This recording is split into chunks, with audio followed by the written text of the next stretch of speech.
What's up, FNGs? It's Airsoft in CT, and welcome to today's video where we're going to be talking about some of the things that I use and that you could use to spice up your Vietnam impression for reenactments.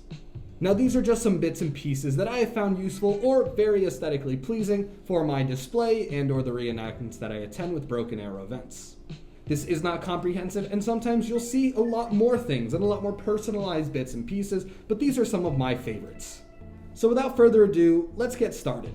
What some reenactors tend to let fall to the wayside is some of their personal hygiene, especially making sure it's up to standard. That's why one of my favorite little personal items is a gift that I received during my first Broken Arrow events at Oregon Trail, and that is a tiny, personal, vintage razor.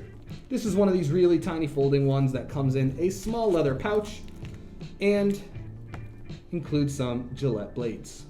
The next bit also falls under the hygiene category, and it's something that I am a firm believer in now, especially at reenactments, and that is foot powder. There is a version of a GI foot powder tin. However, sometimes soldiers had them sent from home. What you see right here is my 1960s Menin Quinsana foot powder tin for athlete's foot. This does work perfectly, and it looks pretty darn cool on a display. Keeping on with a little bit of that self-care is a church key. Now, I personally don't drink at all, but sometimes I like to crack open a nice orange soda or a Coca-Cola at these events, and this is what this is handy for. But this can also be used to make C-rat stoves. With this pointed end, pop some creases all around the C-rat, and you'll be able to cook right over it and let the fumes kind of exhaust out. Now let's move up to some stuff that's a little bit bigger and maybe a little bit more official. This right here is my Kodak Instamatic camera. This piece is really cool, and these things are wicked cheap. This is a 1960s camera that can be found almost anywhere on eBay. You can go on there and pick one up for $10 right now. And mine does in fact happen to work, but getting the film for it is a little bit trickier. So while I don't currently take pictures with this at events, it is a really nice piece to put on display and on with my bunk setup.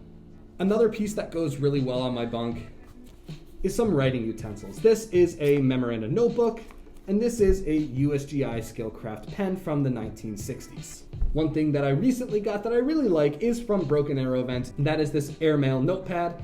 All just adds a little bit of flair to my bunk setup. And for all you fans of pointy things, this is my K-Bar 1207. Now this knife is pretty interesting. The K-Bar 1207 was a knife that was sold on the PXs in the 1960s. And this piece definitely holds up to that. It is a very nice, kind of really cool knife that some guys did use as private purchase items. Whoever owned mine last definitely did a number on the blade, on the edge. So I've been trying to work that out over the past few months. But it's a really nice piece from K-Bar that is period correct and sold on basis. Sometimes you need a little bit of R&R, so one of my other favorite personal item pieces that I bring with me to events is this baseball glove. Broken Arrow Events has been running a couple of baseball games at events and will continue to do so, hopefully for the near future.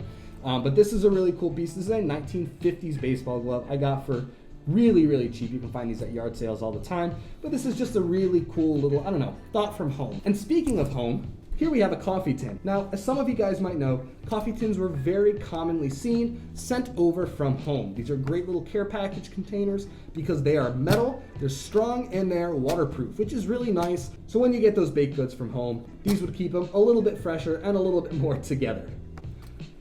They also serve great for holding stuff after you've eaten all the contents inside. And last but certainly not least, while you're fighting through the jungles, you often think about the great things that you had back home, such as holidays. So celebrating holidays and or just livening up your living space is pretty important. What I have right here is a set of 1950s Christmas lights that do all work, with a couple exceptions. A couple of them are a little blinky, but they're independent, which is really cool. This is something that I use to spice up my bunk, and I will be doing so at the upcoming Broken Arrow events, Dragons Back, in August of 2023. Now, whether I'm using the on-base power that we will have, or if I bring my own small power source, these are going to be sure to liven up the Oonga Boonga tent. And there you have it. These are some of the personal items that I bring with me to events that, even though they're not all going to fit in my rucksack and go on patrols with me, there's something that make base a little bit more like home.